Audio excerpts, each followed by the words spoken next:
আসসালামু আলাইকুম, সবাইকে শুভ সন্ধ্যা জানিয়ে শুরু করছি নববর্ষের উদযাপন করতে আমরা শুরু করলাম প্রবাস টিম একটি আয়োজন, যে আয়োজনে আমাদের সাথে থাকছে প্রবাসী থেকে আমাদের আমাদের বিশেষ অতিথিদের সাথে আমরা একটা আয়োজন করতে যাচ্ছি এবং আমাদের সাথে অনেকেই থাকছেন অনেক জায়গা থেকে, সারা বিশ্ব থেকে এক একজন আমাদের সাথে কথা বলবেন। তারা কিভাবে করে বৈশাখ উদযাপন করে থাকছে, তাদের জীবনযাত্রা কেমন, সবকিছু মিলে আমরা অনেক কিছু জানতে পারি। হ্যালো, হ্যালো, আদিবা নাসির, কেমন আছেন? আসসালামু আলাইকুম। ওয়ালাইকুম আসসালাম। আসসালামু আলাইকুম। ভালো আছি, ওয়ালাইকুম আসসালাম। আলহামদুলিল্লাহ। মানে কিভাবে কাটানো হলো নববর্ষটা? অনেক ধন্যবাদ। আসলে প্রবাসীকে এই আয়োজনটা করার জন্য এবং আমাদেরকে এই কথাগুলো বলে দেওয়ার সুযোগ করে দেওয়ার জন্য। বাংলাদেশ থেকে যারা দেখছে তাদের সবাইকে নববর্ষের শুভেচ্ছা জানাচ্ছি। আপনি যে প্রশ্নটা করলেন, প্রশ্নটার উত্তর কিভাবে দিব আসলে বুঝতে পারছি না। আজকে এখানে 14 এপ্রিল, এই মুহূর্তে আমার এখানে সকাল 8:13। আমি আচ্ছা, আচ্ছা। অফিস করবো এখনই আপনাদের সাথে কথা বলা শেষ করে। তো এরকমই নববর্ষ আমাদের আহ, যে কোনো দিনই যেই আচ্ছা। দিনটাতে হয় সেই দিনটাতে আমরা খুবই কম কোনো কিছু পালন করতে পারি। আমাদের পালনগুলো সাধারণত হয় হচ্ছে ওই সপ্তাহের উইকেন্ডে। এই এই গত শনি রবিবার আমরা পহেলা বৈশাখের জন্য আয়োজনগুলো করলাম। আমরা আবার করোনা ভাইরাসকেও মাথায় রাখতে হচ্ছে, প্যান্ডামিককেও মাথায় আচ্ছা, রাখতে হচ্ছে একই কিন্তু সাথে। সাধারণ সময় আসলে আমরা বছর অপেক্ষা করি নববর্ষের এই সময়টার জন্য। জানুয়ারি থেকে তো আমরা রিহার্সাল শুরু করে দিই সব নাচ গানের। তো যেটা হয় প্রত্যেকটা শহরেই বা প্রত্যেকটা বড় শহরেই বাঙালি কমিউনিটি থাকে একটা একটা হুম, তো তারা সবাই যুক্ত হয়, তারা সবাই মিলে একটা সংগঠন ক্রিয়েট করে কখনো। তো আমাদের এখানে যেমন সিয়াটল ওয়াশিংটনে আমি থাকি, আমাদের এখানেও প্রজন্ম বাংলাদেশ বলে আমাদের একটা নিজেদের ছোটখাটো কমিউনিটি অর্গানাইজেশন বলি আমরা আছে।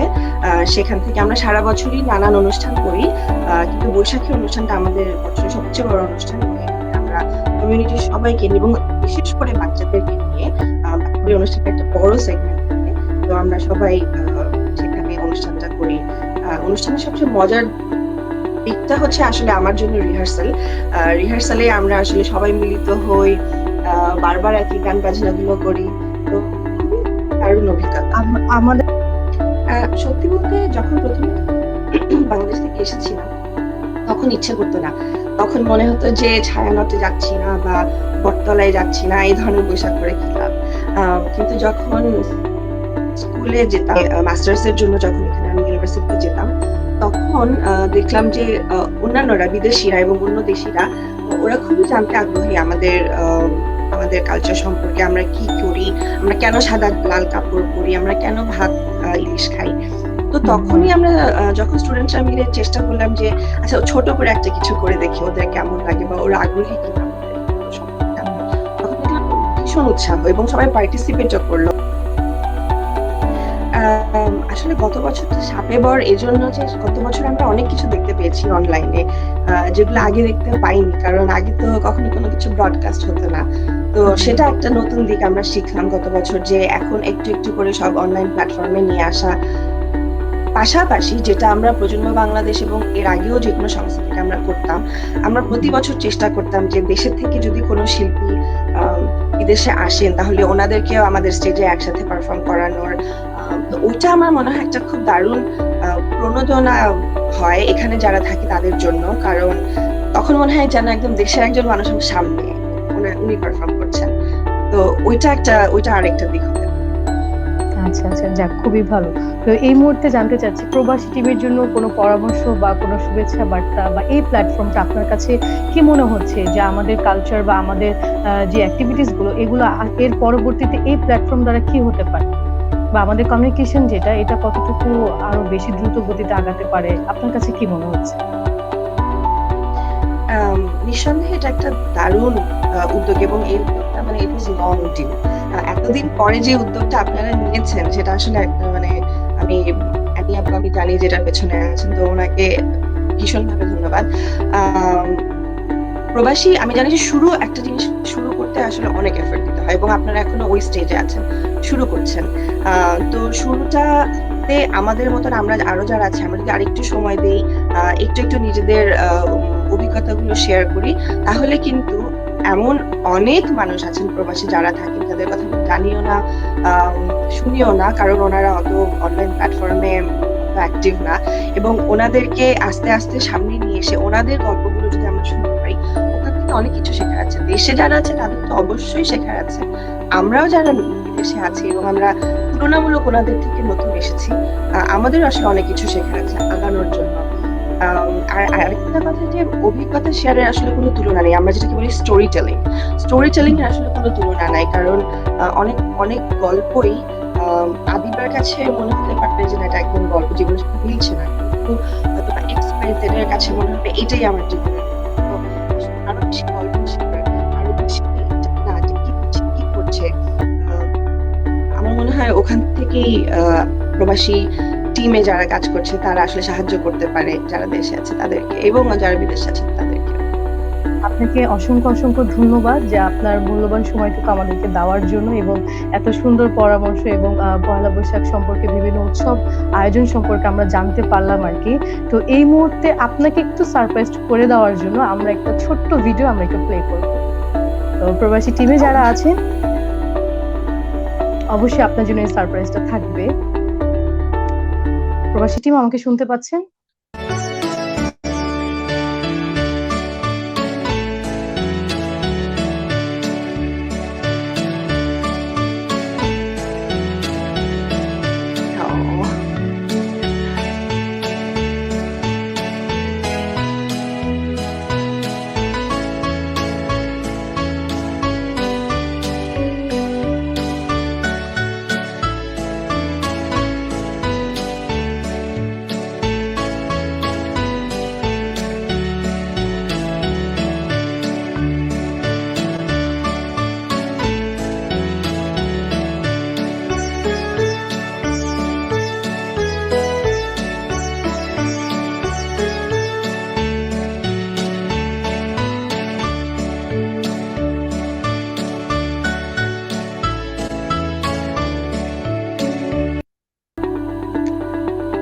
অনেক ধন্যবাদ আসলে।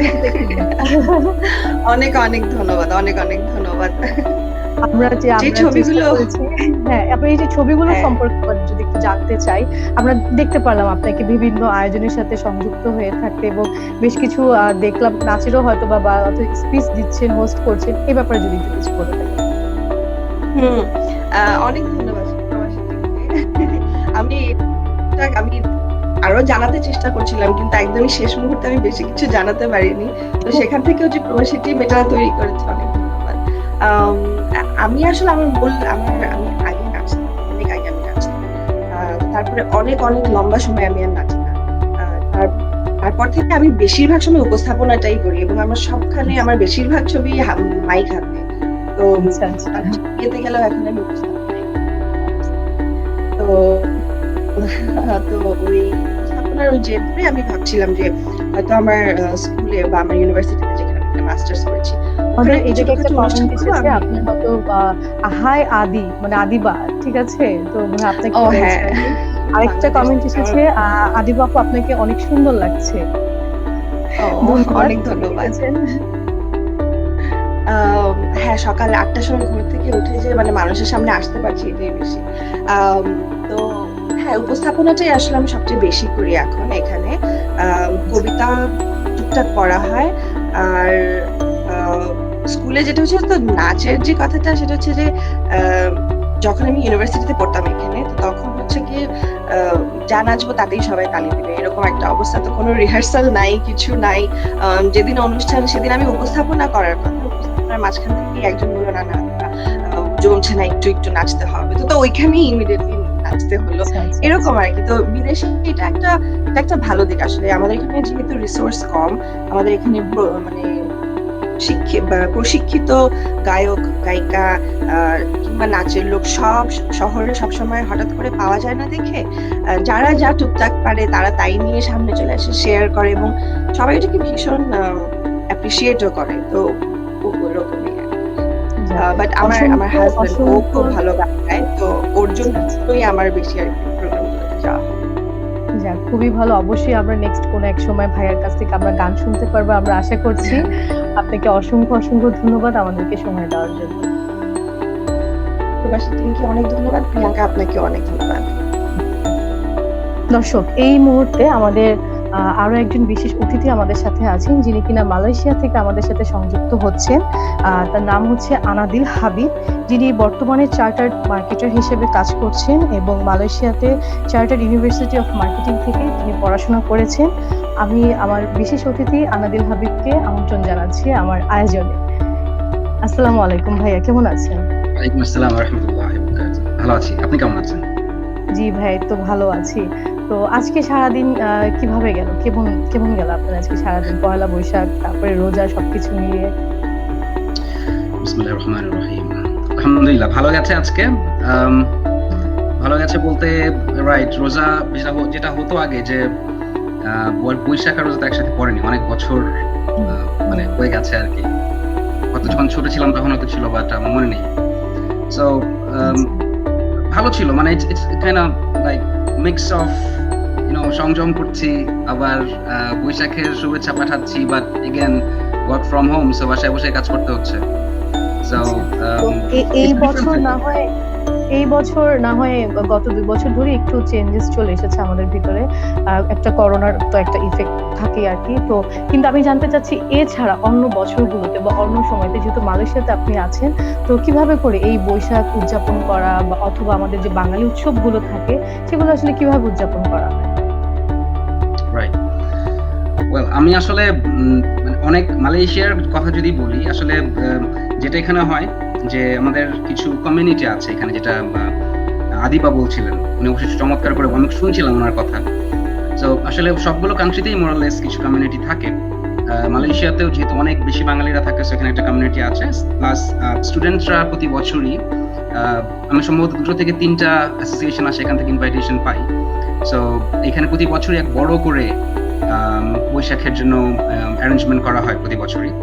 সো যেখানে হয় যে এখানে আরেকটা যেটা হয় যে বিভিন্ন ধরনের অ্যাক্টিভিটি হয়, যারা আদিবা যেমন বলছিলাম যে উনি নাচেন, প্লাস উপস্থাপনা করেন, এই ধরনের অনেক স্টুডেন্টস আছে যারা করে, প্লাস দেশ থেকে ফেমাস কিছু। আরেকটা প্রশ্ন, সেটা হচ্ছে, এটা কি যখন আপনি একটা ইউনিভার্সিটির কথা বলছিলেন যেখানে অনেক স্টুডেন্টও আছে, এটা কি কখনো এরকম হয়েছে যে ইউনিভার্সিটি কেন্দ্র করে ওখানে আয়োজনটা হচ্ছে, বাঙালি কমিউনিটিতে যেরকম হচ্ছে, আবার ইউনিভার্সিটি গুলোতে আয়োজন হচ্ছে, এটাও কি হচ্ছে এরকম, যেখানে তো আমাদের বাংলাদেশের সাথে আমাদের যারা ফরেন ফ্রেন্ড যারা আছে তারাও হয়তো সংযুক্ত হচ্ছে আমাদের সাথে উদযাপন গুলোতে আসার জন্য? তো এটা কি কিভাবে করে হচ্ছে আসলে? Absolutely.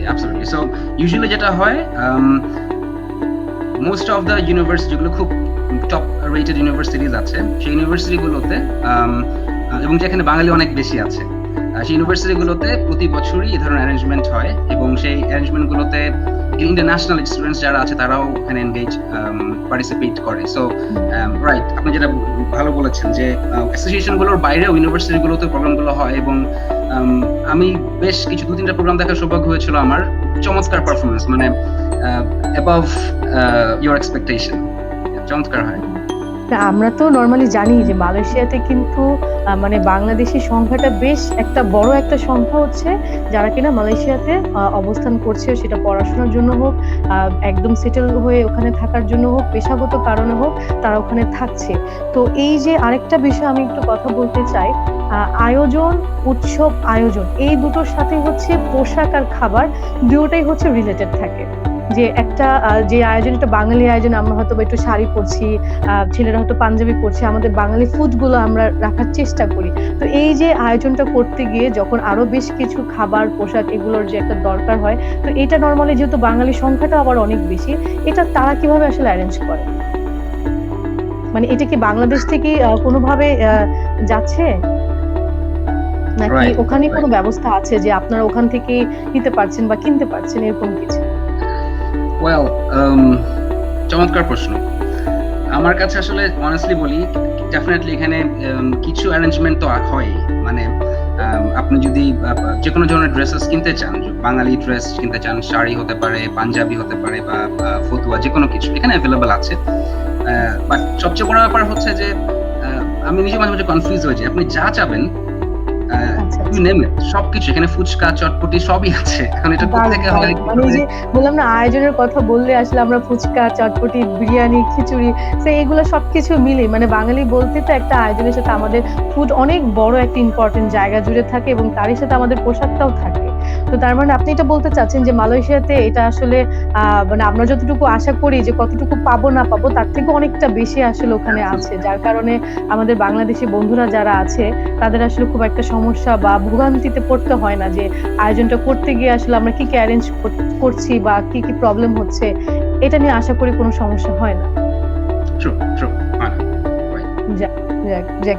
এটা খুবই একটা মানে ভালো একটা জিনিস জানতে পারলাম আপনার মাধ্যমে। নরমালি আসলে আমরা মনে করে থাকি যে বিদেশের মাটিতে বাঙালি আয়োজন তো অনেক বিশাল একটা বিষয়। হ্যাঁ? সেইটা আমাদের বাঙালি বন্ধুদের জন্য অনেক বড় খুব ভালো একটি বিষয় আরকি। তো আরেকটা আপনার কাছে জানতে চাবো, এই যে প্রবাসী টিম একটা আ কাজ করছে, প্রবাসী বন্ধুদের এবং আমাদের বাংলাদেশী বন্ধুদের একসাথে নিয়ে কাজ করছে।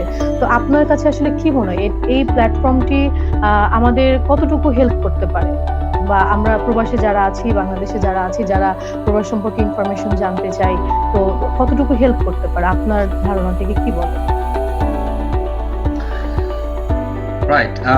প্রথমে যখন আমার কথা হয় প্রবাসীর ব্যাপারে কানিজ ফাতিমা অ্যানিশাত ওনার সাথে, so she was very down to earth and she was really nice, and উনি আমাকে খুব চমৎকার করে এই প্রবাসীর কনসেপ্টটাকে এক্সপ্লেইন করে। অ্যান্ড অ্যাট ফার্স্ট আন্ডারস্ট্যান্ডিং এ আমার মনে হয়েছে যে না, ইট উইল বি সামথিং যেটা খুবই দরকার।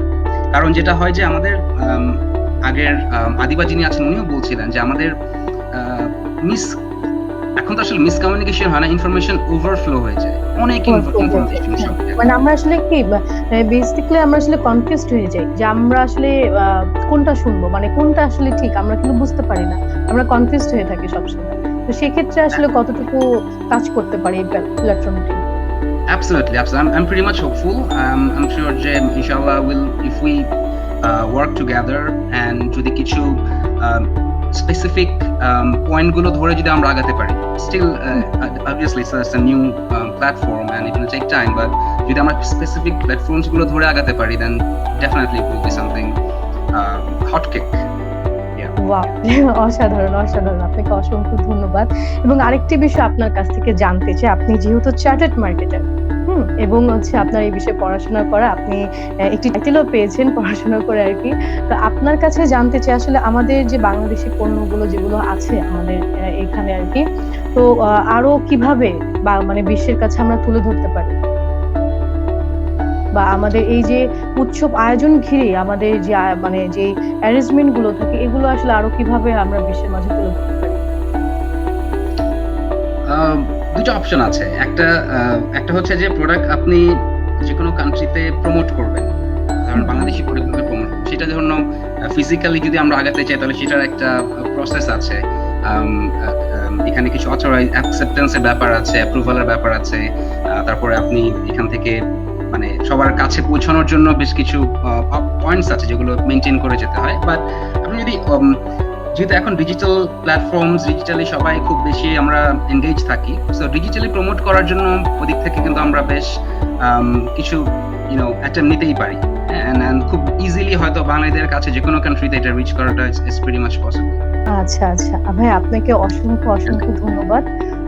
আপনার এই পরামর্শ, আপনার অভিজ্ঞতা আমাদের সাথে শেয়ার করার জন্য। আশা করছি নেক্সট আমরা অবশ্যই আপনাকে পাবো। আপনার অভিজ্ঞতা আমাদের কাছে আপনি শেয়ার করবেন। অসংখ্য ধন্যবাদ আপনাকে। থ্যাঙ্কস প্রিয়াঙ্কা, আপনাকে অসংখ্য ধন্যবাদ। ভালো থাকবেন। দর্শক, ইতিমধ্যে আমাদের আরো একজন বিশেষ অতিথি আমাদের সাথে সংযুক্ত হয়ে গিয়েছেন। আমরা এবার তার কাছ থেকে শুনবো এবং আমাদের অতিথি হচ্ছেন তাসমির আলম। উনি বর্তমানে ইউএসএ তে থাকেন এবং উনি বর্তমানে কানাডা ভ্যানকুভার থেকে উনি আমাদের সাথে উপস্থিত হয়েছেন। তো আপু কেমন আছেন? আসসালামু আলাইকুম প্রিয়াঙ্কা। ভালো আছি।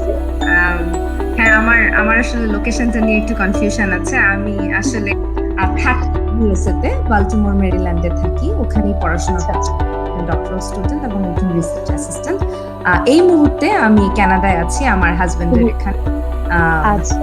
যেহেতু আমাদের সবার ওয়ার্ক ফ্রম হোম, সো আমি কোথায় থেকে কাজ করছি এটা যেহেতু ম্যাটার করছে না এরকম একটা জটিল পরিস্থিতিতে, এরকম একটা প্যান্ডেমিকে, তো আমি এটার সুযোগ নিয়ে আমার হাজবেন্ডের সাথে সময় কাটাতে কানাডার ভ্যাঙ্কুভারে চলে এসেছি।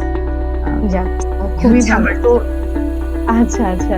তো এই যে আজকে পহেলা বৈশাখ যাচ্ছে আরকি। তো সারাটা দিন আসলে কিভাবে গেল? কিভাবে আহ, কাটানো হলো? মানে যেহেতু বাসায় আছেন এবার একটু বিষয়টা আলাদা, এবার একটু ভিন্ন রকম হয়ে গেল।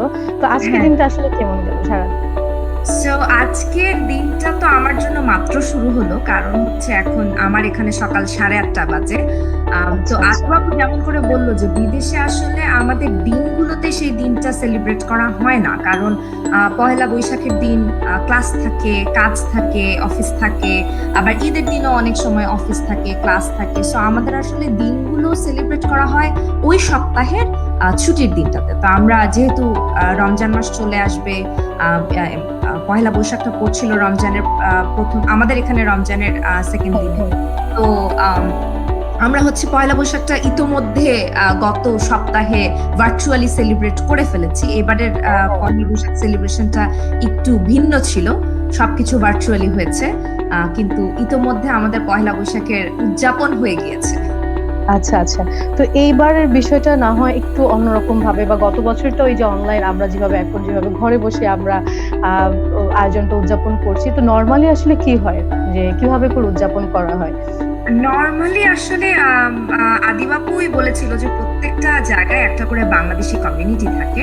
তো আমাদের বাল্টিমোর মেরিল্যান্ডেও একটা বড় বাংলাদেশি কমিউনিটি আছে, এবং মানে এপ্রিলে পহেলা বৈশাখ, সেই জানুয়ারি থেকে আমাদের রিহার্সাল শুরু হয়ে যায়, এবং আচ্ছা, রিহার্সাল আচ্ছা। দেখা যাচ্ছে মানে প্রতি শনি রবিবার কারো বাসায় জড়ো হয়ে নাচের রিহার্সেল, গানের রিহার্সেল কি হবে, এবং জড়ো হওয়া মানেই কিন্তু হচ্ছে খাওয়া দাওয়া, হাসি ঠাট্টা, গল্প, আনন্দ।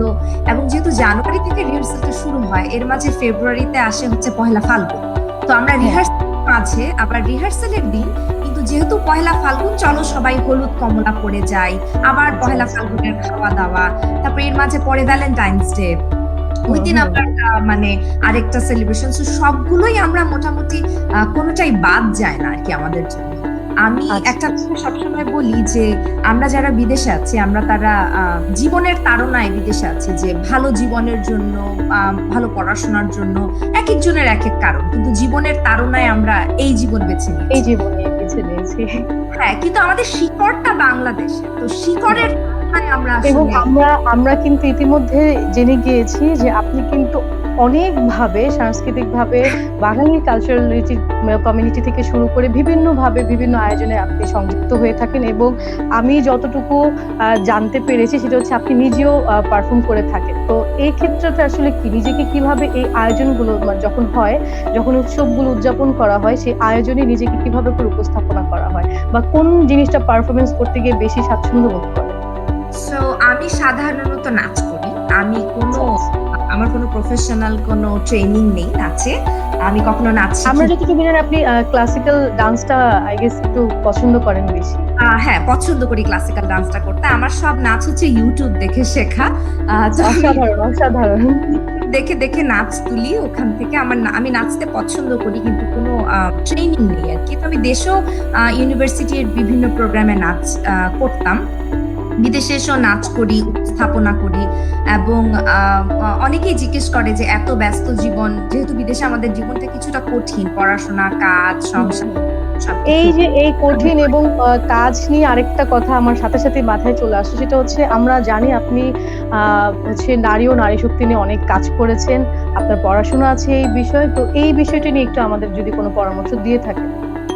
সো পরামর্শ বলতে, আমি যেহেতু মানে আমি হচ্ছি ইলেকট্রিক্যাল ইঞ্জিনিয়ারিং ব্যাকগ্রাউন্ড, এবং এখানেও আমি ডক্টরাল করছি হচ্ছে আমার মেশিন লার্নিং এর উপর, ইঞ্জিনিয়ারিং এর উপর। তো দেশে বিদেশে সবখানে উইমেন ইন স্টেম বলে, science, technology, engineering and mathematics, STEM সাবজেক্টটাতে নারীদের সংখ্যা অনেক কম, বিদেশেও, বাংলাদেশেও।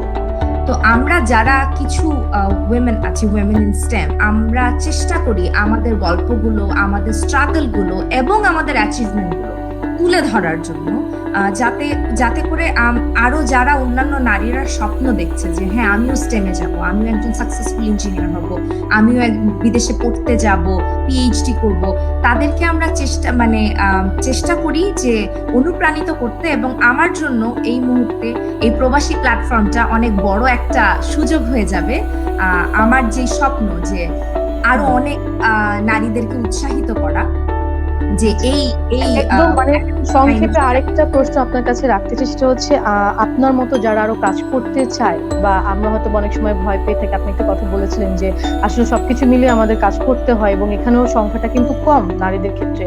তো সেক্ষেত্রে নতুন যারা কাজ করতে যায় বা নতুন যারা এইভাবে সামনে এগিয়ে আসতে চায়, তাদের জন্য একদম সংক্ষেপে কি পরামর্শ আছে আপনার? এটা একদম এনার্জেটিক একটা অ্যান্সার হবে, যেটা কিনা একদম আমাদের নারীদের মনে গিয়ে লাগবে যে না হ্যাঁ আই ক্যান ডু ইট। এটা কিভাবে করতে চাই? আমি মনে করি তাদের জন্য সবচেয়ে যেই স্ট্রাগলটা আমাদের জন্য, আমরা যারা প্রথম দিকে, আমাদের জন্য যে স্ট্রাগলটা হয় যে পারবো কি পারবো না, কে আছে, কার সাথে যোগাযোগ করা যায়, কে আমার মতো জার্নিটা করেছে, বা আমি যেটা করতে চাই আমার আগে কে করেছে, সেই মানুষটাকে খুঁজে বের করা। তো আমি তাদের উদ্দেশ্যে বলতে চাই, শুধু আমি একা না, এরকম আরো অনেক মেয়ে আছে, আরো অনেক নারী আছে স্টেমে, আরো অনেক ভালো ভালো জায়গায় কাজ করছে। আমার আগে আদিবা নাসের আপু এসেছিলেন, তিনি অনেক ভালো জায়গায় কাজ করছেন। তো আমাদের মতো না, আমাদের চেয়ে আরো ভালো করার সুযোগ এবং এই মুহূর্তে সময়টা আছে।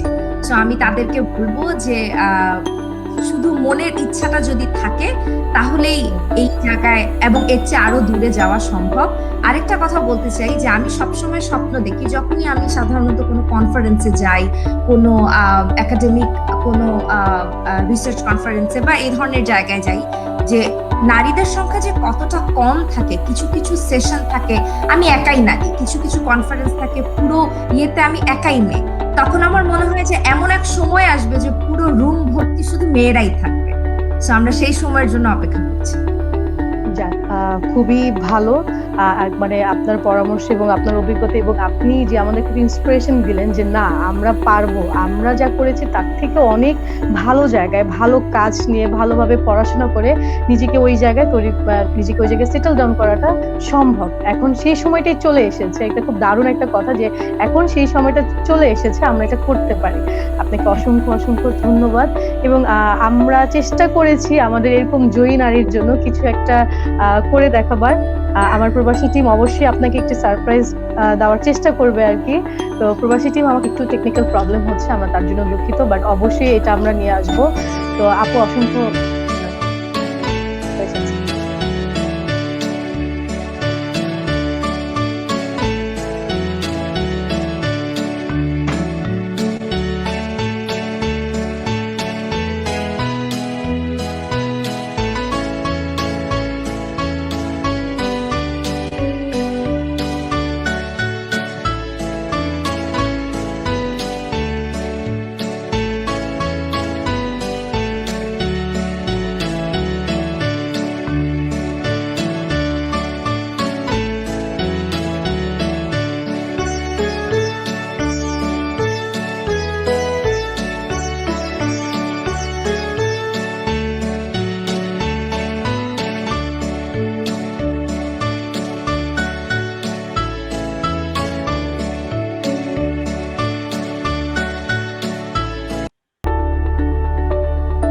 অসংখ্য ধন্যবাদ প্রবাসী টিমকে, এত সুন্দর একটা আমি খুবই খুবই মুগ্ধ। ধন্যবাদ, অসংখ্য ধন্যবাদ। এই ছবিগুলো সবগুলোই আমাদের পূর্ববর্তী পহেলা বৈশাখের উদযাপনের কিছু মুহূর্তের ছবি। নস্টালজিক হয়ে গিয়েছি, মিস করি ওই গ্যাদারিং গুলো। অবশ্যই আশা করছি, এবং মনে স্বপ্ন নিয়ে আপনি যেটা বললেন, আমি স্বপ্ন দেখি, আমরাও স্বপ্ন দেখছি যে পৃথিবী সুস্থ হয়ে যাবে খুব দ্রুত। অবশ্যই আমরা এভাবে করে আবার সেই আয়োজনগুলো অ্যারেঞ্জ করতে পারবো, আমরা সেই উৎসব মুখর পরিবেশে আবারও নিজেকে নিয়ে যেতে পারবো। আমাদেরকে সময় দেওয়ার জন্য আপনাকে অসংখ্য অসংখ্য ধন্যবাদ। ধন্যবাদ প্রবাসীকে আমাকে এই ধরনের একটা প্ল্যাটফর্মে নিজের কথাগুলো বলার সুযোগ করে দেওয়ার জন্য। আমি আসলেই কৃতজ্ঞ। ধন্যবাদ। দর্শক শুনছিলেন আমাদের অতিথিদের কথা এবং তাদের পরামর্শ, তাদের অভিজ্ঞতা এবং তাদের যে এক্সপিরিয়েন্স গুলো ছিল তাদের লাইফ স্টাইলে এবং বাইরে যাওয়ার পরে তাদের যে যত রকমের ফাইট করা থেকে শুরু করে সবকিছু আমরা তাদের কাছ থেকে শুনছিলাম। ইতিমধ্যে আমাদের আরেকজন বিশেষ অতিথি আমাদের সাথে সংযুক্ত হয়ে গিয়েছেন। তিনি হচ্ছেন মোহাম্মদ শামস তাবরিজ। তিনি হচ্ছেন স্ট্রাকচার অ্যানালাইসিস ইঞ্জিনিয়ার। তিনি এখন আমাদের সাথে আছেন এবং উনি পিএইচডি করেছেন turbo machinery structure analysis and optimisation university of Huddersfield. Tabriz ভাই শুনতে পাচ্ছেন আমাকে? হ্যাঁ, শুনতে পাচ্ছি। আসসালামু আলাইকুম। ওয়ালাইকুম আসসালাম। কেমন আছেন ভাইয়া? জি আছি, ভালো আছি। আমার তো বেশ ভালো আছে। আপনি ভালো আছেন? জি আলহামদুলিল্লাহ ভাইয়া ভালো আছি। তো আজকে এই যে পহেলা বৈশাখটা আমরা ইতিমধ্যে আমাদের অনেক অতিথিবৃন্দদের কাছ থেকে আমরা জানতে পারলাম যে তারা কিভাবে কি আয়োজন বা আগে কি করতো, এখনকার সময় কিভাবে তারা কাটাচ্ছে আর কি। তো আপনার কাছে জানতে চাই, আপনি দীর্ঘ সময় ধরে দেশের বাইরে অবস্থান করছেন, ইউকেতে থাকছেন, অনেক বছর ধরে আপনার কাজ করছেন, আপনার পড়াশোনা সবকিছু ধরেই। তো আপনার কাছে প্রথমে আমি জানতে চাবো, বাংলাদেশে থাকাকালীন যে উৎসবগুলো হতো ওই যে আয়োজনটা আর এখনকার আয়োজন, তো দুটো মিলে বাংলাদেশের আয়োজন কি মিস করা হয়? তা তো অবশ্যই। আমরা পৃথিবীর যে প্রান্তেই থাকি, আমাদের সবসময় মনটা বাংলাদেশেই পড়ে থাকে। তো আমাদের আসলে ফেসবুকে বন্ধু বান্ধবের ভিডিও দেখা বা ছবি দেখা, এর বাইরে আসলে এই সেলিব্রেশন গুলো আসলে ভাবে এনজয় করা। অবভিয়াসলি আমরা যারা বাইরে থাকি আমরা প্রচুর মিস করি বাংলাদেশের প্রতিটি ইভেন্টই। পহেলা বৈশাখটা এভরি সিঙ্গেল থিং, ঈদ বলেন বা পহেলা ফাল্গুন বলেন বা ইভেন নববর্ষের যেমন যেটা জানুয়ারি মাসে যেটা বাংলাদেশ হয় সেটাও আমরা এখানে বসে মিস করি। সো এটা আসলে একটা part of our life that we can never gate over. We always go back to that. আচ্ছা, তো এটা তো প্রশ্ন চলে গেল যে মিস যতই যেভাবেই থাকি না কেন ইউকেতে, বাট মিস করা হয় আর কি। তো বাট এখন এই জায়গায় কিভাবে করে বাঙালি উৎসবগুলো আপনারা আয়োজন করে থাকেন এবং কিভাবে করে উদযাপন করে থাকেন?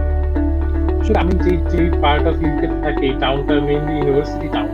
এখানে প্রায় পপুলেশনের 40% স্টুডেন্ট। সো এখানে প্রচুর বাংলাদেশি স্টুডেন্ট আছে, তাদের ফ্যামিলিরা আছে। সো আমাদের student community quite strong. So আমার স্টুডেন্ট লাইফ অনেক লম্বা। আমি এখানে এসেছিলাম আন্ডারগ্রেড করতে, তারপরে পিএইচডি শুরু করেছি, পিএইচডি শেষ করেছি। সো এই 8 বছর 8.5 বছরটা আসলে স্টুডেন্ট কমিউনিটির সাথেই ছিল মেইনলি। আমরা স্টুডেন্ট অলওয়েজ অর্গানাইজ করতাম অন ক্যাম্পাস ইভেন্টস। আমরা অর্গানাইজ করি, কলাকাগুন করি। তারপরে আমরা আরেকটা যেটা পরে কিছুদিন আগে লাস্ট 4-5 বছর ধরে যেটা চলছিল, আমাদের টাউনের পাশেই ম্যানচেস্টার শহর। ম্যানচেস্টার বেশ বড় শহর। ম্যানচেস্টার শহরে বাংলাদেশি হাই কমিশন আছে, বাংলাদেশ হাই কমিশনের অফিস আছে, president high commission of Bangladesh. ওনারা অনেক অনেক অনুষ্ঠান করেন বাংলাদেশ হাই কমিশনের পক্ষ থেকে, বাংলাদেশ সরকারের পক্ষ থেকে। ওরা দেখা যায় যে ওনারা আমাদেরকে ইনভাইট করে, ইউনিভার্সিটি স্টুডেন্ট এবং ফ্যামিলি মেম্বারদেরকে। আমরা যেটা লাস্ট কয়েক বছর ধরে করছিলাম, আমরা বাস ধরে ম্যানচেস্টার চলে যাচ্ছিলাম, কারণ ওখানে গেলে হয় কি যেটা আরো অনেক বাংলাদেশের সাথে পরিচয়।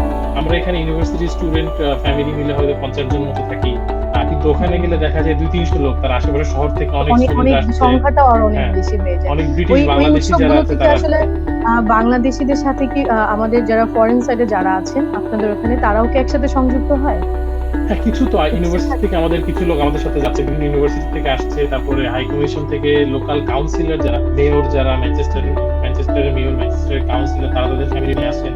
কিছু লোকাল যারা এরিয়ার যারা কমিউনিটি লিডার থাকে তাদেরকে ইনভাইট করা হয়, তারাও আসেন। এবং বেশ বড় আকারে হয় ম্যানচেস্টারে, যেটা হয় অনেক বড় আকারে। এখানে মেলা হয়, পিঠা মেলা হয়, এখানে চটপটি ফুচকা বিক্রি হয়, ইভেন পান্তা ভাত পাওয়া যায়, ইলিশ মাছ ভাজা পাওয়া যায়, অসাধারণ। ইভেন বাংলাদেশি সবজিও বিক্রি হয়। এটা আসলে অনেকটা বাংলাদেশের মতো তো হবে না, কিছুটা হলেও আমরা বাংলাদেশের একটা টেস্ট পাই আর কি। এবং আমরা এটার জন্য আমরা মুখে বসে থাকি যে কখন ইনভাইটেশন আসবে আর আমরা কখন বাস টাস ভাড়া করে একসাথে সবাই যাবো। বাহ, দারুণ। বাট সেই টেস্ট কি একরকম পাওয়া যায়, বাংলাদেশি সেই টেস্ট আর হচ্ছে এখানকার এই টেস্ট, এটা কি মানে এটা কি পাওয়া যায় আসলে? না, তা তো বটেই, একবারেই তো বাংলাদেশের মতো তো আর হবে না, বাট এটাই আর কি আমাদের না পাওয়ার মতো যেটুকু পাওয়া আর কি। আচ্ছা। তো এখন বর্তমানে যে করোনার কারণে সবকিছু মিলিয়ে এখন ঘরে বসে আমাদেরকে উদযাপন করতে হচ্ছে। তো আপনার এমনি কালচারাল ভাবে আরেকটা কোশ্চেন আপনাকে করতে চাই, সেটা হচ্ছে নিজে কিভাবে মানে অ্যাটেন্ড করেন ওখানে, মানে কোনো কাজের সাথে, মানে এরকম হয় একটা তো হচ্ছে যে অ্যাটেন্ড করছি ঠিক আছে, আর এমনি একদম সম্পৃক্ত ভাবে কালচারাল ভাবে নিজেকে একদম ওখানে কাজ করে টরে, মানে এই দিকটা কতটুকু যাওয়া হয়? আমি যখন ইউনিভার্সিটি ছিলাম, আমি ইউনিভার্সিটি বাংলাদেশি স্টুডেন্ট সোসাইটির ফাউন্ডিং প্রেসিডেন্ট। আমার ইউনিভার্সিটি আগে বাংলাদেশি সোসাইটি ছিল না, আমি ওয়াজ দ্য ফাউন্ডিং প্রেসিডেন্ট। এটা পিছনে মেইন ড্রাইভ হচ্ছে আমি আসলে কালচারালি অতটা ইংলিশ, আমি গান বাজনা ওরকম পারি না, বাট কিন্তু আমি আসলে গুড এট অর্গানাইজিং। তো আমি আসলে যে চিন্তা করি যে সবাইকে একসাথে নিয়ে আসা, আর দেন আমরা মানে ট্যালেন্ট আপনি গুলোকে হচ্ছে প্রেজেন্ট করতে পারি। অর্গানাইজেশনের দিকটা হচ্ছে খুব ভালো মতো, মানে ইভেন্টের আগে হচ্ছে সব ঠিকঠাক মতো অর্গানাইজ হ্যাঁ, করা হ্যাঁ, হচ্ছে কিনা এই হ্যাঁ। জায়গাটা আর কি। আচ্ছা এই আচ্ছা জায়গাটা আমি শুরু থেকেই কাজ করে আসছি, ইউনিভার্সিটির সাথে কাজ করে আসছি, ইন্টারন্যাশনাল অফিসের সাথে কাজ করে এসেছি, বাংলাদেশের হাই কমিশনের সাথে কাজ করেছি। হাই কমিশনার যারা ইউকেতে আসেন বাংলাদেশ থেকে, তাদের সাথে আমার এখন অনেক ভালো সম্পর্ক আছে। তো সেই আচ্ছা কাজগুলোর সাথে আমি always involve. Since the second year of my university I was always into this kind of things. আমি খুব এনজয় করি এটা সব, যে অর্গানাইজিং খুবই ভালো। সাইডটাই থাকা। আচ্ছা, খুব মানে আমার শুনে খুবই ভালো লাগলো যে আপনি এভাবে করে নিজেকে সংযুক্ত করেছেন আয়োজনের সাথে। তো এই মুহূর্তে আমার প্রবাসী টিম আপনার জন্য একটু ছোট্ট আয়োজন রেখেছে, তো আমরা এখন একটু দেখে আসি। প্রবাসী টিম, আমাকে শুনতে পাচ্ছেন?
ধন্যবাদ। কেমন আসলে লাগছে? কিছু অনেক মেমোরি লেনে চলে গেলাম। অনেক আগের কিছু ছবি, এগুলো আসলে তখন আমিও স্টুডেন্ট ছিলাম, অনেক বেশি ইনভলভ ছিলাম আপনার সাথে, এবং অনেক ফ্রেন্ডস যাদের দেখলাম তারা এখন ইউকেতে নেই, কারণ ইউকের বাইরে চলে গেছে।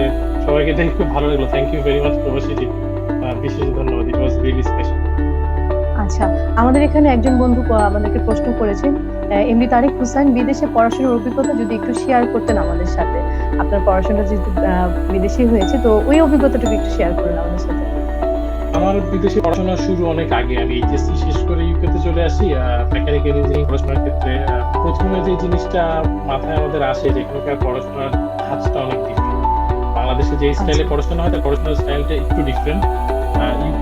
ইউকের মেথডটা আসলে পুরাই ইউনিক, কারণ বাংলাদেশের যে সেমিস্টারের মেথডটা থাকে এখানে ওই মেথডটা ওরকম নাই, টার্ম সিস্টেম। এবং এই মেথডটা অনেকটা কোর্স ওয়ার্ক এবং অ্যাসাইনমেন্ট বেসড। এখানে এক্সামের উপর এমফাসাইজ কম দিয়ে রিয়েল লাইফ এক্সপেরিয়েন্সের উপর এমফাসাইজ বেশি করা। সেই জিনিসটা খুব ইম্পর্টেন্ট। এবং স্পেশালি যারা মাস্টার্স করতে আসে তাদের জন্য একটু জিনিসটা ডিফিকাল্ট হয়ে যায়, কারণ আন্ডারগ্রেডে যখন আমরা আসি আমাদের অনেক লম্বা সময় থাকে, আন্ডারগ্রেড কোর্সটা অনেক লম্বা, মাস্টার্স কোর্সটা শর্ট, তো এই সময় এসে কোপ করাটা একটু ডিফিকাল্ট হয়ে যায়। বাট ওভারঅল ইউকেতে পড়াশোনার যে পজিটিভ সাইডটা সেটা হচ্ছে they are very profession relative. So আপনি যে এই সাবজেক্টটা করবেন সেই সাবজেক্টে আপনি একটা ভালো প্রফেশনাল কিভাবে হবে সেদিকে তারা অনেক গুরুত্ব দেয়। এবং এই ব্যাপারে কোর্স এভাবে স্ট্রাকচার করা থাকে যাতে কোর্সটা শেষ করার পরে সবাই নিজেকে, যে সায়েন্স লাইনে পড়ে সে হয়তো টপ সায়েন্স লাইনে একজন সায়েন্টিস্ট হিসেবে নিজেকে প্রকাশ করতে পারবে, যে ইঞ্জিনিয়ার হয় সে খুব অ্যাকমপ্লিশড ইঞ্জিনিয়ার হিসেবে নিজেকে প্রকাশ করতে পারবে, বা same goes for business or law on all other fields. এটা একটু চ্যালেঞ্জিং, কারণ এর পিছনে অনেক সময় দেওয়া লাগে এবং প্রচুর। আমাদের কাছে কিন্তু আরেকটা প্রশ্ন অলরেডি চলে এসেছে আপনার এই পড়াশোনার সাথে সাথে। ফাসল মাহমুদ নিলয় বলেছেন, how about engineering student, what kind of preparation they should take to go to abroad? মানে ইঞ্জিনিয়ারিং ক্ষেত্রে আপনি এটা কি বলতে চান যারা চাচ্ছে স্টুডেন্টরা? এই ক্ষেত্রে যে আমি আগে দিতে বলবো যে পড়াশোনার ধাঁচটা একটু আলাদা, সো ওইভাবে আপনাকে প্রিপারেশন নিতে হবে যাতে আমি প্র্যাকটিক্যাল নলেজগুলা গেইন করতে পারি। যেটা হয় আমি যেটা দেখেছি ফ্রম এক্সপেরিয়েন্স, যে বাংলাদেশে বুকিশ নলেজটাকে বেশি এমফাসাইজ করা হয়, থিওরিটিক্যাল নলেজটাকে বেশি এমফাসাইজ করা হয়। তো এখানে এসে দেখা যায় যে আমাদের এখানে একটা মজার জিনিস হয়, এখানে আমাদের পরীক্ষায় কিন্তু ইকুয়েশন মুখস্থ করা হয়। ইকুয়েশন সব পরীক্ষার আগে তারা একটা শীট বানিয়ে আপনাকে দিয়ে দেয়, অল ইকুয়েশনস আর হিয়ার। যখন আপনি অঙ্ক করবেন পরীক্ষার হলে, ওখান থেকে ইকুয়েশন গুলো পিক করতে পারছেন। অনেকের মাথায় আসতে পারে আমি তো বাংলাদেশে 82 ইকুয়েশন মুখস্থ করেছি, এখন তো ইকুয়েশন মুখস্থ করা লাগছে না। কিন্তু ডিফারেন্সটা হচ্ছে এখানে যে প্রবলেমটা পরীক্ষায় আসবে সেই প্রবলেমটার এত কমপ্লেক্সিটি থাকবে যে ইকুয়েশন মুখস্থ করে সময় নষ্ট করাটা আসলে খুব একটা সময়টা আসলে খুব একটা কাজে লাগবে না। এর চেয়ে আপনার প্রবলেম সলভিং এর উপরে গুরুত্ব দিবে। তো বাংলাদেশ থেকে যারা বাইরে ইউকেতে মাস্টার্স স্পেশালি মাস্টার্স করতে আসবেন ইঞ্জিনিয়ারিং আর পিএইচডি, তাদের ক্ষেত্রে মেইন সাজেশনটা হবে যে আপনারা প্র্যাকটিক্যাল নলেজের উপরে বেশি গুরুত্ব দিতে হবে। রিসার্চ পেপার যেগুলো পাওয়া যায় সেগুলোর উপরে রিয়েল লাইফ প্রবলেমের উপরে ফোকাস করে যে সলিউশনগুলো হয় সেগুলো একটু জেনে আসতে হবে, যাতে এখানে এসে আপনি হুট করে স্ট্রাগল না করেন। সো সফটওয়্যার স্কিল গুলো খুব ভালো করতে হবে, কারণ ইঞ্জিনিয়ারিং এখন অনেকে মনে করে মেকানিক্যাল ইঞ্জিনিয়ারিং মানে হাতে কলমের কাজ, ইজ নট এনিমোর। কারণ আমি এই লাস্ট 13 মাস ধরে বাসায় বসে কাজ করতেছি। আমি একজন কোর মেকানিক্যাল ইঞ্জিনিয়ার এবং I don't have to go to the lab at all. So এখানে সফটওয়্যার স্কিল গুলো খুব ইম্পর্টেন্ট, মেকানিক্যালের স্পেশালাইজ সফটওয়্যার স্কিল গুলো খুবই জরুরি। এই স্কিল গুলো কম থাকে বাংলাদেশের এডুকেশন সিস্টেমে। সো ওই জিনিসগুলো একটু স্কিল গেইন করা বা অনলাইনে কিছু কোর্স পাওয়া যায়, কোর্সেরা বা উডেমি থেকে যে কোর্সগুলো পাওয়া যায় সেগুলো যদি করে আসা যায়, এখানে এসে একটু ভালো রেজাল্ট করা সহজ হয় এবং ভালো করাও সহজ। এবং ভালো রেজাল্ট ছাড়া আসলে ভালো ক্যারিয়ার করে এগুলো একটু ডিফিকাল্ট, কারণ এরা very focus on the degree এবং আপনার ডিগ্রির রেজাল্ট কিরকম, স্কিল গুলো কতটা ভালো। সো এটা একটা মানে একটা সামথিং দে ক্যান ট্রাই যে do some online courses before coming here. So এখানে এই বিদেশি ইউনিভার্সিটি গুলো অনলাইন কোর্সগুলো আমাদের প্রোভাইড করে। সো কোর্সের কারিকুলাম অনেক নিট। আচ্ছা আচ্ছা, এখানে আমাদের আরেকজন বন্ধু আমাদেরকে জানতে চেয়েছেন IELTS, GRE, GMAT, TOEFL, which one do you prefer? কোনটা বেশি প্রেফার করছেন বাইরে পড়াশোনা? এখানে আসলে যে চারটা অপশন নিয়ে বলেছেন, এখানে আইএলটিএস আর টোফেলটা একই রকম, দুটো ইংলিশ ক্যাপাবিলিটি টেস্ট। এটার মধ্যে আসলে এটা আসলে আমি আইএলটিএস দিয়ে এসেছি, আমার কাছে আইএলটিএসটা ইজি লাগে। বাট যে হয়তো টোফেলে পড়াশোনা করেছে তারা তো টোফেল প্রেফারেবল হবে। জিআরই আর জিমেটটা তো ডিফারেন্ট কেস। জিআরই আর জিমেটটা আসলে মাস্টার্স অ্যাডমিশনের জন্য নয়। জিআরই করে যারা মেইনলি টেকনোলজি সাবজেক্টে যারা যায় তাদের জন্য জিআরইটা বেশি ইম্পর্টেন্ট, আর জিমেট করে যারা মোর বিজনেস ফিল্ডের জন্য তাদের জন্য জিমেটটা। তো এখানে আসলে you don't have the option to pick. আপনি যদি মাস্টার্স করতে যাচ্ছেন সায়েন্স এবং টেকনোলজি সাবজেক্টে, you have to do GRE. আর আপনি যদি বিজনেস সেক্টর করতে যাচ্ছেন, you have to do GMAT. এখানে আসলে কোনো সেকেন্ড অপশন। আর আইএলটিএস এর টোফেল আমি সাজেস্ট করবো, ইউকেতে মেইনলি আইএলটিএসটা বেশি পপুলার। ইউকের ইউনিভার্সিটিগুলো টোফেল যদি অ্যাকসেপ্ট করে, বাট আইএলটিএসটা ইজি টু অ্যাপ্রোচ। আমেরিকাতে টোফেলটা বেশি পপুলার। এখন আমি যেটা দেখছি ইউকে এবং আমেরিকা দু জায়গাতেই তারা আইএলটিএস এবং টোফেল দুটাই প্রেফার করছে। So they don't have any preference, দুটাই অ্যাকসেপ্ট করছে।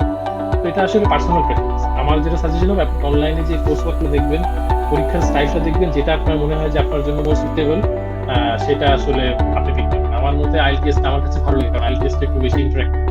আর টোফেলটা অনলাইন বেসড পরীক্ষা, তো আমার কাছে একটু মানে আমি ডোন্ট ফিল কমফর্টেবল। আমি নিজে দেইনি, বাট আমি যতটুকু এক্সপেরিয়েন্স আছে তার থেকে। সো এটা আসলে পার্সোনাল চয়েস। অসংখ্য ধন্যবাদ। আমাদের আরেকজন দর্শক আমাদের কাছে জানতে চেয়েছে, আফসানা মিমি, বাংলাদেশের কোন জিনিসটা আপনি সব থেকে বেশি মিস করে থাকেন সেখানে, যেটা আপনি পান না বাট আপনি মিস করেন? আপনি ইউকেতে পাচ্ছেন না কিন্তু আপনি মিস করেন, এরকম কোন জিনিসটা আছে? ফ্যামিলি বাদ দিলে আসলে খাবার।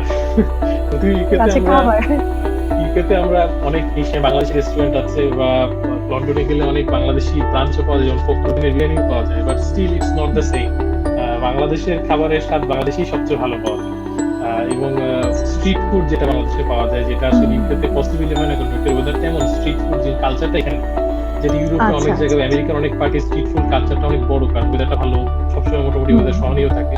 ইউকেতে বছরে 12 মাসে 10 মাসই প্রচন্ড ঠান্ডা, বাকি যে 2 মাস গরম থাকে, ওখানে দেখা যায় এই গরম এই বৃষ্টি নেমে গেল। তো আসলে স্ট্রিট ফুড কালচারটা একদমই নেই। আসলে এটা আসলে শুধু আমি না, মনে হয় প্রতিটা প্রবাসী বাংলাদেশি খাবার মায়ের হাতের রান্নার বাইরেও, বাংলাদেশে বাইরে যে একটু রাস্তায় বেরোনো, একটু চটপটি খেলাম, একটু তেহারি খেলাম, একটু মোগলাই ভাত খেলাম, অল দোজ থিংস আমরা শিখেছি। আর আমরা বাঙালিতে খিচুড়ি, বিরিয়ানি, মানে এটা বলতেই তো আমরা পাগল হয়ে যাই, নাম শুনে যায় এটাকে খেতে ইচ্ছে করছে, এরকম একটা কিছু আর কি। তো বলা যাচ্ছে খাবারটা হচ্ছে মিস করছেন আর কি। আচ্ছা, আপনাকে অসংখ্য ধন্যবাদ অতিথি। আশা করছি পরবর্তীতে আপনার অনেক পরামর্শ, অনেক অভিজ্ঞতা আমাদের কাছে আপনি শেয়ার করবেন। আর নর্মালি একদম সংক্ষেপে আরেকটা জিনিস জানতে চাচ্ছি, সেটা হচ্ছে প্রবাসী টিম আমরা যেভাবে করে কাজ করছি, এই প্ল্যাটফর্মটা আপনার কাছে কি মনে হয় যে পরবর্তীতে বা আগামীতে যারা প্রবাসে আছেন বা বাংলাদেশে আছেন, তাদের ক্ষেত্রে আমরা কতটুকু এই প্ল্যাটফর্মটা কাজ করতে পারি? আমার মনে হয় এইরকম একটা প্ল্যাটফর্ম আরো আগে হওয়া উচিত। আমি অলওয়েজ চিন্তা করছি এরকম একটা প্ল্যাটফর্ম নেই কেন। আমি রিয়েলি হ্যাপি হয়েছি যখন দেখেছি এরকম একটা প্ল্যাটফর্ম আমাদের সামনে আসছে। এর মেইন রিজন হচ্ছে আমি যেটা দেখি এবং প্রফেশনাল এবং পার্সোনাল এক্সপিরিয়েন্স থেকে, যে বাংলাদেশে অনেক কনসালটেন্ট কাজ করে, যারা বাইরে থেকে কাজ করছে, তারা বিদেশি বাংলাদেশি সিটিজেনরা, তারা বাংলাদেশে অনেক প্রজেক্টে কাজ করতে আসে। তারা অবশ্যই হাইলি স্কিল এবং তারা huge amount of remittance Bangladesh থেকে নিয়ে যায়। বাংলাদেশ থেকে কিন্তু হিউজ অ্যামাউন্ট অফ রেমিটেন্স বাংলাদেশের বাইরে যাচ্ছে নন বাংলাদেশিদের কাছে। কিন্তু আপনি যদি কেয়ারফুলি চিন্তা করেন, ওয়ার্ল্ডের বিভিন্ন প্রান্তে প্রচুর বাংলাদেশি আছে যারা আগেও যেসব বক্তারা ছিলেন সবাই হাইলি স্কিল, এবং ইউকেতে প্রচুর আছে, ইউএসএ, কানাডাতে, ইউরোপে এবং অল অ্যাক্রস ওয়ার্ল্ডে প্রচুর হাইলি স্কিল বাংলাদেশি আছে যারা কিন্তু আসলে কাজগুলো করতে পারে। এই ক্ষেত্রে শুধু বাংলাদেশি কোম্পানিগুলোর ফাইন্যান্সিয়াল লাভও না, দেশের রেমিটেন্স দেশে থাকছে, দেশের ইনকামটা দেশে থাকছে, এটা দেশের জন্য অনেক ভালো, দেশের হয়ে যাচ্ছে।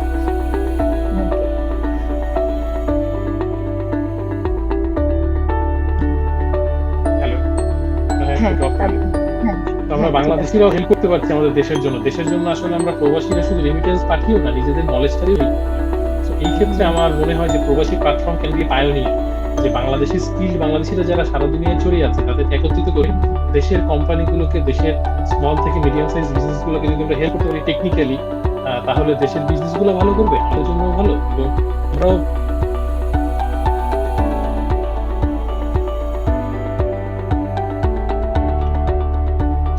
আপনার কথা শুনতে একটু প্রবলেম হচ্ছে আমাদের হয়তো। এখন শোনা যাচ্ছে? হ্যাঁ, এখন আপনার সাউন্ড ঠিক আছে। সো যেটা বলছিলাম যে মানে আমরা শুধু রেমিটেন্স পাঠিয়েও না, আমরা নিজেদের ইন্টেলেকচুয়াল ক্যাপাবিলিটি দিয়েও দেশের জন্য অনেক কিছু করতে পারি। এটা আসলে বাংলাদেশ মিস করে, কারণ আমি দেখি ইন্ডিয়াতে এরকম প্ল্যাটফর্ম আছে, ইন্ডিয়ানরা not just working from abroad for India, অনেক ইন্ডিয়ান এখন দেশেও ব্যাক করছে সুযোগ সুবিধা সৃষ্টি হওয়ার ক্ষেত্রে। যেটা ফেস করেছি, I always wanted to go back, but আমার পিএইচডি করে আমার স্কিল বাংলাদেশে ইউজ করার মতো ফিল ওভাবে গড়ে ওঠে। হয়তো কোনো একটা কোম্পানিতে আমি কয়েকদিনের জন্য কাজ করতে পারবো, বাট এমন সুযোগ নেই যেখানে আমি বছরের পর বছর কাজ করতে পারছি। যদি আমি বছরের পর বছর কাজ করতে পারি, আমি হয়তো দেশে ব্যাক করবো। আমার মতো আমি না, আমার মতো অনেকেই হয়তো এই চিন্তা করছে যে আমার স্কিলটা হয়তো বাংলাদেশে কাজ করার কত ব্যাপকভাবে সুযোগ। বাট এই প্ল্যাটফর্মের মাধ্যমে আমরা এরকম কনসালটেন্সি হিসাবে আমরা স্বল্প পরিসরে বাংলাদেশকে অনেক ইন্টেলেকচুয়াল নলেজ দিতে পারি, যেটা আসলে হয়তো ফিউচারে বাংলাদেশ ইকোনমি এবং ইনফ্রাস্ট্রাকচার এবং টেকনোলজিক্যাল যে রেভলিউশনটা হচ্ছে বাংলাদেশে, এটাতে আরো ত্বরান্বিত করবে। আমার মনে হয় প্রবাসী টিম আপনার কাছে কিন্তু বারবার একটা কথা জানতে পার, মানে আমরা শুনতে পারছি আর কি, যে শুধু পড়াশোনা।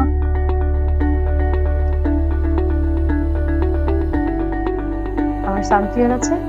হ্যাঁ,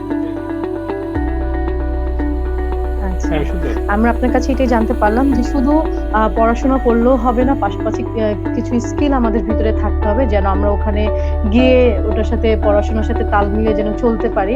আপনার অভিজ্ঞতা এবং আপনার পরামর্শ আমাদের জন্য অনেক বেশি ভালো মতো আমাদেরকে সামনে এগিয়ে নেওয়ার জন্য কাজ করবে। আপনাকে অসংখ্য ধন্যবাদ আমাদেরকে সময় দেওয়ার জন্য। শুভ নববর্ষ।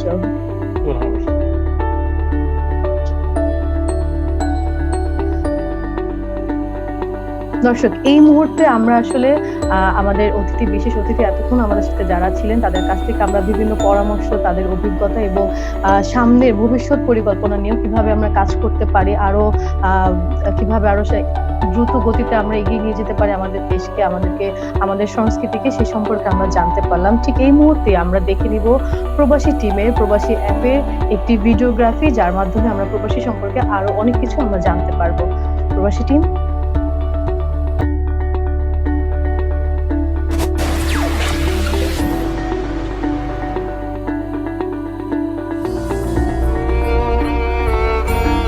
স্বাধীনতার সুবর্ণ জয়ন্তীতে বাংলাদেশ আজ বিশ্ববাসীর কাছে অনন্য দৃষ্টান্ত, সামগ্রিক প্রচেষ্টায় উন্নয়নের রোল মডেল হিসেবে প্রতীয়মান। উন্নয়ন প্রক্রিয়ায় দেশবাসীর পাশাপাশি প্রবাস জীবনযাপনকারী বাংলাদেশিদেরও রয়েছে অপরিসীম অবদান। মুক্তিযুদ্ধ থেকে উন্নয়নের উড়াল, সর্বত্র শক্তি জুগিয়েছেন দেশপ্রেমিক এই সূর্য সন্তানেরা। $20 বিলিয়ন বার্ষিক বৈদেশিক মুদ্রা আহরণ, বিদেশের মাটিতে দেশের ভাবমূর্তি উন্নয়ন, শিক্ষা ও বিভিন্ন চ্যালেঞ্জিং পেশায় ব্যক্তি ও প্রাতিষ্ঠানিক পর্যায়ে সাফল্য অর্জনের মাধ্যমে দেশের আর্থ-সামাজিক উন্নয়নে গুরুত্বপূর্ণ ভূমিকা রাখছেন তারা। প্রবাস জীবনের বাংলাদেশিদের সাফল্য অর্জন ও দেশবাসীর জন্য অবদান রাখার ব্যাপ্তি কি শুধু এইগুলোতেই সীমাবদ্ধ? বিভিন্ন গবেষণা মতে জানা যায়, প্রতি বছর বাংলাদেশের প্রায় 5 থেকে 7 লক্ষ মানুষ প্রবাস জীবন শুরু করেন। অভিবাসন প্রত্যাশী প্রায় 20% মানুষ নানা রকম জালিয়াতি ও প্রতারণার শিকার হন।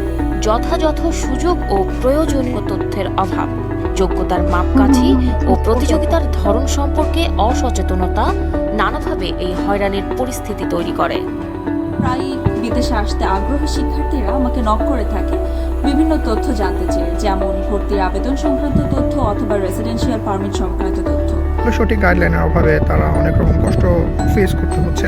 ইন্টারনেটে এত তথ্যের ভিড়ে সঠিক তথ্য খুঁজে পাওয়া কিন্তু অত্যন্ত দুষ্কর। শত ভোগান্তির পরেও যারা প্রবাস জীবন শুরু করেন, সঠিক দিক নির্দেশনার অভাবে অনেক ক্ষেত্রেই তাদের পূর্ণ সম্ভাবনাকে কাজে লাগাতে পারেন না। এজন্য কাঙ্ক্ষিত সাফল্য অর্জন ব্যাহত হয় শুধুমাত্র সঠিক নির্ভরশীল যোগাযোগ মাধ্যমের অভাবে। এই তথ্যগুলো যদি একটা স্ট্রাকচার্ড ওয়েতে মানুষকে দেওয়া যেত, তাহলে হয়তো আরো অনেক মানুষকে আমি সাহায্য করতে পারতাম। দুঃখজনক হলেও সত্যি, এখন পর্যন্ত সরকারি বা বেসরকারি উদ্যোগে এমন কোনো প্ল্যাটফর্ম নেই যারা বাংলাদেশি কোম্পানি ও দক্ষ প্রবাসী বাংলাদেশিদের মধ্যে সেতুবন্ধন করতে পারে। পক্ষান্তরে প্রবাস জীবনে অভিজ্ঞ ও সফল বাংলাদেশিরা এক্ষেত্রে অবদান রাখতে পারেন নানাভাবে। তাদের অর্জিত জ্ঞান, দক্ষতা, অভিজ্ঞতা ও বিদ্যমান বিভিন্ন সুযোগ তুলে ধরতে পারেন অন্যান্য বাংলাদেশিদের সহযোগিতায়। সুযোগ ও সম্ভাবনার আদান প্রদানের মাধ্যমে পেতে পারেন দেশপ্রেমের পরম তৃপ্তি ও বাড়তি উপার্জনের সুযোগ। অনেক আগ্রহী অভিবাসী যথাযথ অবদান রাখার সুযোগ থেকে বঞ্চিত হচ্ছেন কার্যকরী একটি প্ল্যাটফর্মের অভাবে। প্রবাস জীবনের সফল এবং সফলতা প্রত্যাশী বাংলাদেশিদের কার্যকরী যোগসূত্র তৈরির অনন্য মাধ্যম প্রবাসী।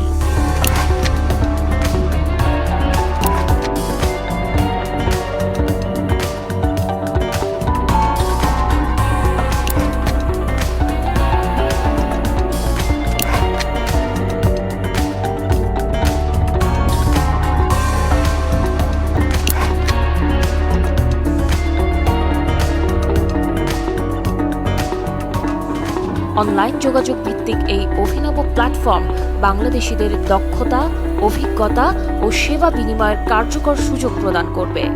যাচাইকৃত সেবা প্রদানকারীর সাথে ব্যবহারকারীদের চাহিদার ম্যাচিংয়ের মাধ্যমে প্রবাসী হয়ে উঠবে সবথেকে বিশ্বস্ত এক মাধ্যম। অভিবাসন প্রত্যাশীরা পাবে কাঙ্ক্ষিত যোগাযোগ ও অফুরন্ত সুযোগ। প্রবাসী নিঃসন্দেহে সেই প্রেক্ষাপটে একটি ভালো উদ্যোগ। প্রবাসে বসবাসরত বাংলাদেশিদের বিভিন্ন অ্যাচিভমেন্টগুলোকে আরো সুন্দরভাবে তুলে ধরবে। বিভিন্ন দেশে ছড়িয়ে থাকা বাংলাদেশিদের শক্তিমত্তা উন্মোচন ও সর্বোচ্চ ব্যবহারের মাধ্যমে বিশ্বব্যাপী সার্বজনীন সুযোগ কাজে লাগানোই প্রবাসীর উদ্দেশ্য এবং সে সামর্থ্য তৈরি করতেই প্রবাসীর যাত্রা। বিদেশে অবারিত সুযোগ তৈরি, শিল্প ও অঞ্চল ভিত্তিক দক্ষতা, জীবনযাত্রা ও পেশাগত পথ উন্নতর করা সহ সর্বোপরি অভিবাসন প্রত্যাশীদের স্বপ্ন পূরণে অনবদ্য ভূমিকা রাখবে প্রবাসী। আমি এই প্ল্যাটফর্মের থ্রু দিয়ে আমার নিজস্ব এক্সপিরিয়েন্স এবং ইনসাইট আপনাদের সাথে শেয়ার করব। আমার এক্সপিরিয়েন্স এবং ইনফরমেশনগুলো শেয়ার করছি। সৌদি আরবের বিভিন্ন খবরাখবর জানতে প্রবাসীর সাথেই যুক্ত থাকুন। এই ধরনের একটি প্ল্যাটফর্ম আমাদের বাংলাদেশি এবং প্রবাসী যত বাংলাদেশি আছে, বাংলা ভাষাভাষী মানুষ আছে, তাদের সবাইকে অনেক সাহায্য করবে।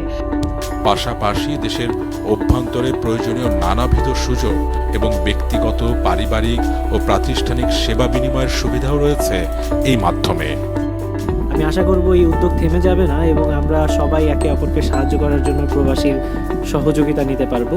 অত্যন্ত গুরুত্বপূর্ণ একটি ভূমিকা পালন করবে প্রবাসী এবং যারা বিদেশে আসতে আগ্রহী তাদের মধ্যে একটি যোগাযোগ ঘটিয়ে দিয়ে প্রবাসী বাংলাদেশিদের সঙ্গে দেশের বাংলাদেশিদের সেতু বন্ধনের জন্য যে প্ল্যাটফর্মটা তৈরি হচ্ছে, এই ধরনের ইনোভেটিভ টুল ব্যবহার করে আমরা সারা বিশ্বের বাংলাদেশিরা একত্র হতে পারি। প্রবাসী অ্যাপের এই উদ্যোগকে আমি স্বাগতম এবং অভিনন্দন জানাচ্ছি। বিদেশের মাটিতে বসে দেশবাসীর জন্য কিছু করার সুযোগ গ্রহণ, সেখানে শক্তিশালী বাংলাদেশি কমিউনিটি তৈরি, অধিকতর কর্মসংস্থান সৃষ্টি ও সংযোগ ঘটানো, অভিবাসন প্রত্যাশীদের প্রয়োজনীয় বর্ধিত ও সমসাময়িক তথ্য সরবরাহের এক যুগান্তকারী মাধ্যম হিসেবে প্রবাসী প্ল্যাটফর্মের আত্মপ্রকাশ। প্রবাসীর অগ্রযাত্রায় আমরা সকলের শুভকামনা প্রত্যাশা করি।